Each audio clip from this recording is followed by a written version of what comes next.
এখন বলছে এই তলের আবার একটা ঘর্ষণ বল দেওয়া আছে, এই ঘর্ষণ বলটা বলতে কত? 50 নিউটন। ঘর্ষণ বল দেওয়া আছে 50 নিউটন।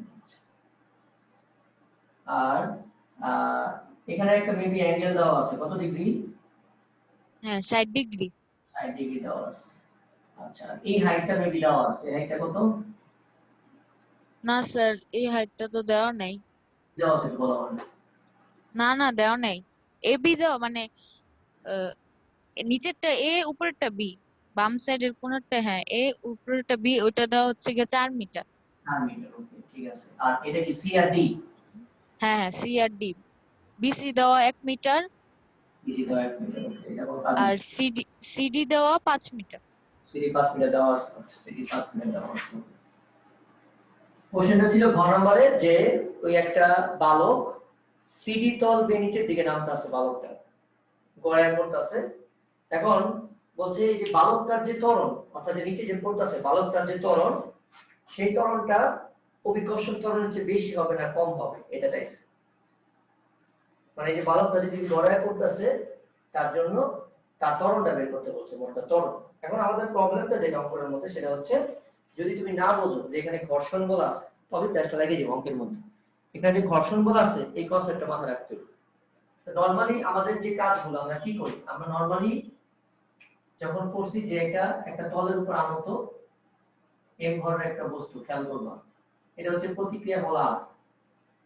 এই বস্তুটাকে তুমি বালক ধরতে পারো, এটা হচ্ছে এমজি, এই বরাবর হচ্ছে এমজি cos থিটা, আর এই অ্যাঙ্গেলটা থিটা, এই অ্যাঙ্গেলটাও থিটা, এগুলো আগে বলছি আমরা। নিচের দিকে কাজ করবে এমজি sin থিটা, আর বিপরীত দিকে কাজ করবে তোমার ঘর্ষণ বল। বেশ, কাজ শেষ। সেমি তোমাকে বের করতে বলছে ত্বরণ কত।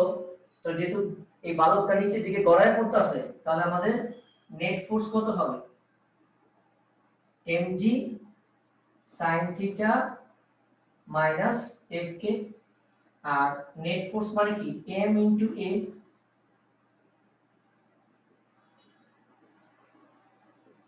তাহলে এই ত্বরণ মানে কত হবে? mg sin theta minus fk divided by m। শেষ। এবারে ত্বরণটা বের করবো। তাহলে তোমাকে আগে কি করতে হবে? থিটাটা বের করো। থিটা কিভাবে বের করবো? ওই যে গতে তোমার এই হাইটটা লাগবে, কারণ গতে মানে বিভব শক্তি বের করতে বলছে, কাজ বের করতে বলছে, হাইটটা লাগবে। এই হাইট আর এই হাইট সেম, এই হাইট আর এই হাইট কিন্তু সেম।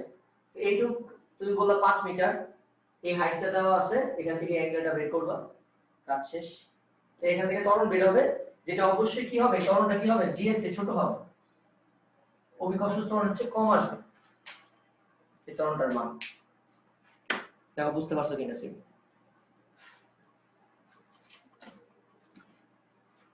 সিমি বুঝতে পারছো? স্যার এর মান কি জেড থেকে বড় আসা সম্ভব? না, অভিকর্ষ ত্বরণ বড় করা। তো বড় আসলে তখন কি হতো, যে বালকটা উপরে উঠছে এরকম? না, তোমার কার্যকর ত্বরণ যদি হয় এরকম, যে কার্যকর ত্বরণ আছে, যে ওখানে কোনো একটা যন্ত্র আছে, সেই যন্ত্রের সাথে যখন তোমার অভিকর্ষ ত্বরণ যোগ হয়ে যাবে, তখন তোমার উপর কার্যকর ত্বরণের মান বেড়ে যাবে। যেমন লিফটের ক্ষেত্রে হয়, তোমার লিফটের ক্ষেত্রে তোমার ওজনটা বেড়ে যায় কেন? কারণ তোমার উপর ত্বরণ বেড়ে যায়, কারণ সেখানে অভিকর্ষ ত্বরণ আর তোমার লিফটের ত্বরণ একই দিকে কাজ করে, তখন জি প্লাস এ হয়। কিন্তু নর্মালি তো হবে না কখনো। মুক্তভাবে পড়ন্ত বস্তুর ক্ষেত্রে কখনো জি এর চেয়ে বেশি ত্বরণ হবে না, মুক্তভাবে। গ নাম্বার, গ নাম্বার তো কোনো সমস্যা নাই সিমি। গ নাম্বার তো জাস্ট বলতে কৃতকাজ বের করো। কৃতকাজ মানে কি? W equal to MGH. প্রশ্ন করতে চালাকি কইরা, প্রশ্ন কি কইছে? প্রশ্ন কইছে এ থেকে সি তে পৌঁছাইতে, এ থেকে সি, বি সি পথে তো কোনো কাজই হইব না, কারণ বি সি পথে তো কোনো কাজই হবে না, কারণ তুমি তো অভিকর্ষ বলের বিরুদ্ধে কাজ বলছো। অভিকর্ষ বল তো এবি বরাবর কাজ করে, বিসি বরাবর তো অভিকর্ষ বল কাজ করে না। তো এ থেকে না স্যার, বলছে যে অভিকর্ষ বল দ্বারা কৃত কাজ। ওই তো একই কথা, বিসি পথে কি অভিকর্ষ বল থাকবে নি কোনো? সরলরেখা বরাবর তো অভিকর্ষ বল থাকে না, শুধুমাত্র এবি বরাবর যে কাজটা অর্থাৎ এমজিএইচ, ওইটাই হচ্ছে কাজ। বিসি পথে কোনো কাজ নাই তো, বিসি পথে কোনো কাজ বের করতে পারো না, জিরো। অভিকর্ষ বল থাকে না তো ওইখানে, যেখানে অভিকর্ষ বল নাই সেখানে তো কোনো অভিকর্ষ বল দ্বারা কাজ বেরিয়ে হবে না।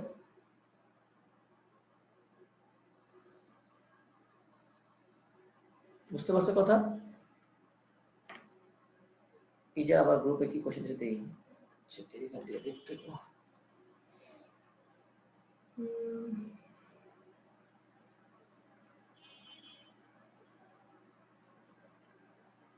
এই যে কোশ্চেন আয় লাগে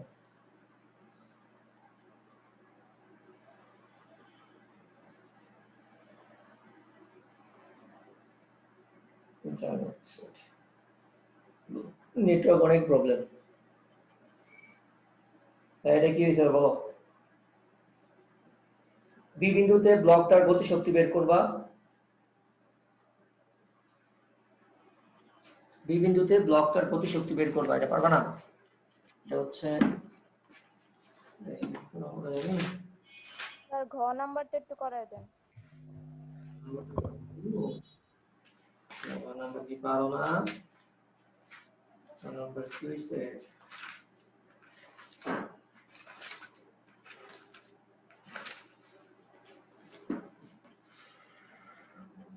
ঘ নাম্বার কি বলছে? ব্লকটি ভূমিতে 6 মিটার দূরত্বে বিন্দুতে অবস্থিত একজন লোককে আঘাত করবে কিনা। বি বিন্দুতে এসে, আচ্ছা বি বিন্দুতে এসে ভূমিতে পতিত হয়। দেখো এখানে হচ্ছে আর কিছুই না, জাস্ট তোমার পড়ন্ত বস্তু, তোমার বি বিন্দু থেকে বস্তুটা পড়ন্ত বস্তুর মতো পড়বে, আর কিচ্ছু না। জাস্ট ঘটনাটা হচ্ছে এই ধরনের।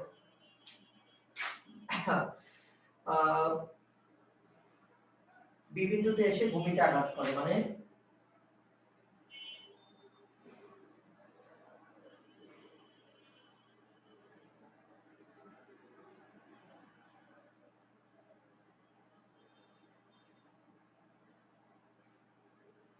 এই অ্যাঙ্গেলটা দেওয়া 40 ডিগ্রি, এটাও 40,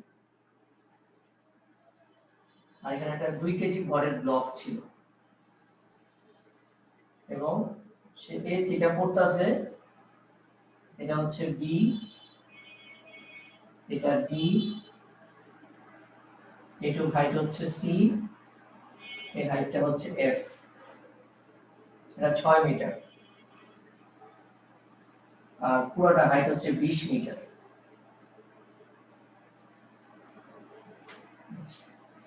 তো দেখো প্রথমে কি করতে বলছে যে এবিসিডি দেওয়ালের উপর 2 কেজি ভরের একটা ব্লক তল বেয়ে বি বিন্দুতে এসে, বি বিন্দুতে যখন আসে তখন সে ভূমিতে পড়ে। আচ্ছা, আর ব্লকটি ভূমিতে 6 মিটার দূরত্বে এই বিন্দুতে অবস্থিত এগুলোকে আঘাত করবে। তাহলে এখানে যখন পড়বে, এখান থেকে যখন পড়ে যাবে তখন সে মুক্তভাবে পড়ন্ত বস্তুর মতো মানে গ্রাসের মতো এসে পড়বে, গ্রাসের মতো করে। তোমার কাজ হচ্ছে আগে কি, তোমাকে প্রথমে বি বিন্দুতে ব্লকটার বেগ বের করতে হবে। ব্লকটার বেগ লাগবে বি বিন্দুতে, বি বিন্দুতে এই থেকে যেখানে আসে তার ব্লকটার বেগ বের করবা। তাহলে এই তল বরাবর আসছে, চেক করো তল বরাবর যদি আসে, তুমি এখানে দূরত্ব দেওয়া আছে 8 মিটার, দূরত্ব হচ্ছে 8 মিটার, আদি বেগ হচ্ছে 0।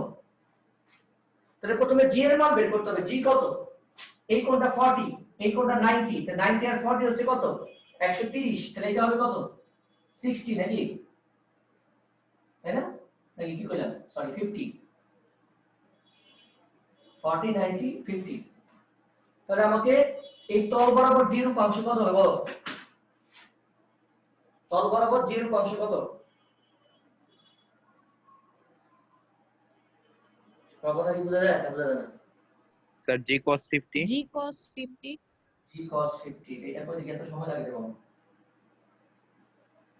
তাহলে আমরা জানি b square is equal to u square plus 2as, তাহলে b is equal to root over 2as। Now বেগটা বের করো আগে, b বিন্দুতে যে ব্লকটা আসে বেগটা কত হয়?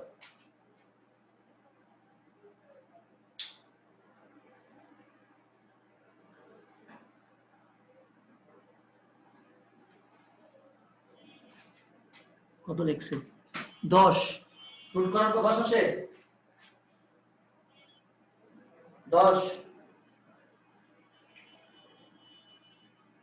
জি স্যার। 10। আচ্ছা, তাহলে এখানে 10 মিটার পার সেকেন্ড। আচ্ছা, তাহলে এবার খেয়াল করো, এটা তোমার কি বস্তু, প্লাসের মতো। তাহলে এখানে যখন আসে, যেহেতু এখানে 40 ডিগ্রি অ্যাঙ্গেলে আছে, তার মানে এই বরাবর কাজ করবে 10 cos 40 ডিগ্রি, আর এদিকে থাকবে হচ্ছে কি 10 sin 40 ডিগ্রি। 10 sin 40 ডিগ্রি বেগে দুটো উপাংশ তৈরি হবে, একটা হচ্ছে অনুভূমিক উপাংশ আর একটা হচ্ছে উল্লম্ব উপাংশ।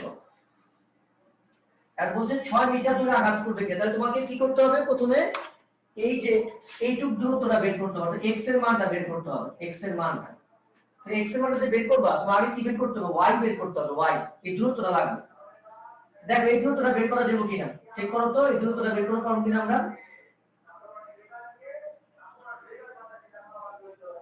এই দূরত্বটা বের করা যাবে, এইটুক ডিসটেন্সটা লাগবে, কি বলো? পুরোটা 20 মিটার,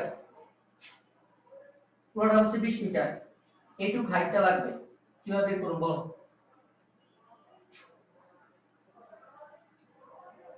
স্যার ওই যে ছোট ত্রিভুজটা আছে না উপরে, হ্যাঁ sin 40 ওখান থেকে স্যার আমি ইসের ত্রিকোণমিতির সূত্র ব্যবহার করে ওই দূরত্বটা বের করব, তারপরে বিয়োগ করে দিব। হ্যাঁ স্যার। এই 8 মিটার দেওয়া আছে, 50 ডিগ্রি দেওয়া আছে, তাহলে এইটুকটা বের করতে পারি, এইটুকটা বের করতে পারলে এইটুক বের হয়ে যাবে। তাহলে আমরা এই দূরত্বটা বের করি, এটা নাম দিয়ে দিই, একটা a e দিয়ে দিই। আমরা এই ত্রিভুজটা ইউজ করে এই দূরত্বটা বের করি। তাহলে এটা হচ্ছে লম্ব, এটা অতিভুজ, এটা ভূমি। তাহলে cos 50 ডিগ্রি, ভূমি বাই অতিভুজ, ভূমি বাই অতিভুজ। তাহলে a e সমান হচ্ছে 8 into cos 50, কত আসে দেখো,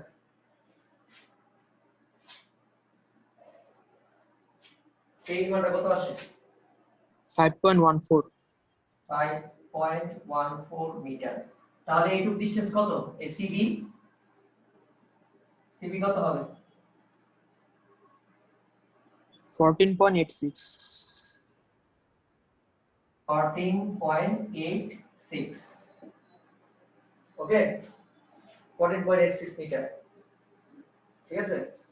আচ্ছা, তাহলে সিবি পেয়ে গেলাম। দেখো এই যে খেয়াল করি, তাহলে এখন তুমি y পেয়ে গেছো, তার মানে y এর মান হচ্ছে 14.86 মিটার, আর বেগের উল্লম্ব অংশ হচ্ছে 10 sin 40 ডিগ্রি। তো তোমাকে আগে কি করতে হবে, তোমাকে x এর মান লাগবে, x এর মান।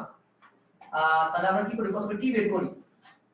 তাহলে y v naught sin theta naught t plus half gt square, half gt square. তাহলে y হচ্ছে 14.86, b নট হচ্ছে 10 sin 40 ডিগ্রি, অনেক বড় অঙ্ক। হাফ gt স্কয়ার মানে হচ্ছে 4.9 t স্কয়ার, 4.9 t স্কয়ার। না এবার দ্বিঘাত করতে হবে, দেখো দেখে রাখো, এখান থেকে দ্বিঘাত করে t এর মান বের করবা। খেয়াল করো, t এর মান বের করার পর কি করবা, x v naught cos theta naught into t, t এর মান একটা পজিটিভ ভ্যারিয়েবল আর একটা নেগেটিভ ভ্যারিয়েবল। তো v naught cos theta হচ্ছে 10 cos 40 ডিগ্রি into t। এই x এর মানটা যদি 6 মিটার হয় তো ওই লোকটাকে আঘাত করবে, আর নইলে আঘাত করবে না। ঠিক আছে, দেখো বুঝতে পারছো কিনা, এই যে x এর মান যদি 6 মিটার হয় তো লোকটাকে আঘাত করবে, নইলে কিন্তু আঘাত করবে না। জি স্যার, বুঝছি।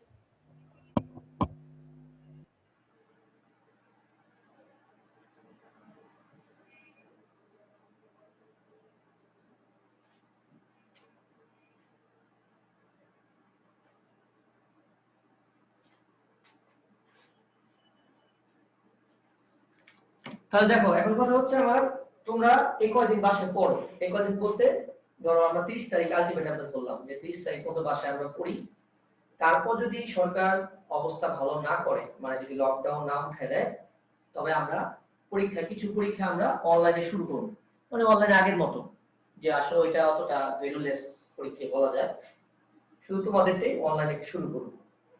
ঠিক আছে, এখন আমাদের অনলাইন যে পরীক্ষাটা সেটা হচ্ছে, যেহেতু কথা বলে দিই, যেহেতু পঞ্চম অধ্যায়টা আমরা কিন্তু একবার নিছি, আমাদের পঞ্চম অধ্যায় নেওয়ার উদ্দেশ্য ছিল, যেহেতু আমরা ওই আমাদের সকালে যে ব্যাচ আছে রেগুলার ওদের সাথে নেওয়ার কথা ছিল, যেহেতু আপাতত ওদের নিমু না, তা তোমরা সবচেয়ে বেটার হয় এখন প্রিপারেশন নিতে থাকো, মানে সব প্রিপারেশন নিতে থাকো আস্তে আস্তে। ফার্স্ট পেপার গুলো পঞ্চমের পর ছিল অষ্টম, তারপর দশম, এগুলো প্রিপারেশন নিতে থাকো।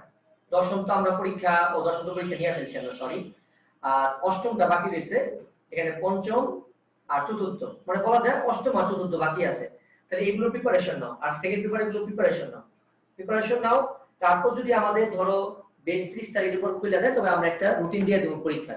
যদি তোমাদের কোনো অটো পাস না দেয় এর মধ্যে, তবে আশা করি অটো পাস যদি দিয়ে দেয় তবে তো ওকে, সব শান্তি কাটা পাইবা। আর অটো পাস যদি না দেয় তবে হচ্ছে আমরা ওই যখন খুলবে তখন থেকে রুটিন করে একটা পরীক্ষা নেব। আর ততদিন পর্যন্ত তোমাদের নিজেরা বাসায় পড়ো, যা যা প্রবলেম আছে দেখো, সলভ করো।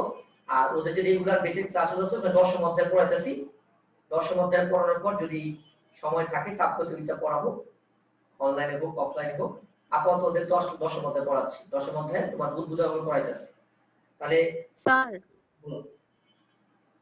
স্যার চলতরিতের ক্লাসগুলো যখন আমাদের এই যে গত বছর করাইছিলেন না, ওইগুলার কি রেকর্ড কোনোভাবে পাওয়া যাবে? চলতরিতে ক্লাসগুলি গত বছর তো যদি ফেসবুক লাইভে করাই থাকি তবে তো থাকার কথা, জুমে যদি করাই থাকি তবে থাকবে না। না স্যার, ওই গ্রুপে আছে স্যার, আমি করছি না কয়েকদিন আগে। ওই যে স্যার লাস্ট গ্রুপটার নাম কি জানো? আমার চ্যাপ্টারে এটা 10টা ওই যে লাগবে। বাংলা লেখা শুভঙ্কর স্যারের পদার্থবিজ্ঞান ক্লাস, আমি লিংক দিয়ে দিব না গ্রুপে। অলরেডি অ্যাড করে দিব, আমি অ্যাপ্রুভ করে দিব। ওখানে ক্লাসগুলো আছে, ওখানে স্যার ওখানে কি চ্যাপ্টার 8টা আছে সেকেন্ড পার্টের? চ্যাপ্টার 8 আর 10 হ্যাঁ চ্যাপ্টার কয়েকটা ক্লাস বাদ আছে স্যার, ওই যে ডিলিট করে দিছিল মানুষ হাই। অনেক মাঝে মাঝে কেউ ক্লাস করতেন না দেখি। জি স্যার, ডিলিট করে দিয়েছিলেন। না চ্যাপ্টার 8 তো আর এত বড় দরকার নাই, চ্যাপ্টার 8 তো প্রথম দিকে কই 2-3টা ক্লাস দরকার। চ্যাপ্টার 8 স্যার সেকেন্ড পার্টের কথা বলছি, ফার্স্ট পার্ট না। চ্যাপ্টার ছোট হয়ে গেছে না, চ্যাপ্টার তো শুধুমাত্র is equal to MC square পর্যন্ত। 10ও শুরু তো আছে স্যার, ওটাই আছে। হ্যাঁ 10 সেকেন্ড পার্টের। না চ্যাপ্টার 10 আছে, কিন্তু চ্যাপ্টার 10 এর নতুন যে ক্লাসে যেটা অফলাইনে করাইছে এর সাথে একটু মানে পার্থক্য আছে। আছে চ্যাপ্টার 10ও আছে ওইখানে। চ্যাপ্টার 10 এ মেবি একটা বা দুইটা ক্লাস মনে নাই, বাকিগুলো আছে। চ্যাপ্টার 10 অফলাইনে যেভাবে করাইছি ও তো ডিটেইলস পাইবা না তুমি ওখানে। অফলাইনে অনেক ডিটেইলস ছিল, আমি বলছিলাম তোমাদের আগে যে তোমরা আসতে পারো, তখন সারা শব্দ দাও নাই তখন আমার বারবার বলছি। স্যার আমি জানতাম না। জি স্যার, কাতে কাবামু এখন। এখন লেকচার নোট নিতে পারো, সামান্তার কাছে আছে, তারপর হচ্ছে মুনতাহার কাছে আছে, লেকচার নিতে পারো, সামান্তার কাছে মানে কপি করা আছে। আর যদি অনুরোধ কাছে থাকে অনুরোধ কাছে থাকতে পারে। চ্যাপ্টার 10 একটু মানে চেঞ্জ করছে, অনেক কিছু ডিটেইলস করা আছে। স্যার সামান্তার কাছে চাইলে ওই দিতে দিতে এই বছর শেষ হয়ে যাবে, 2022 সালেও দিব নাকি সন্দেহ আছে। কেন এর কথা বললাম, সামান্তা হাবিবা এত সব বান্ধবী সিফা একলগে ঘুরতে যায়, তাদের সমস্যা কি? এবার কোনো সমস্যার কথা না।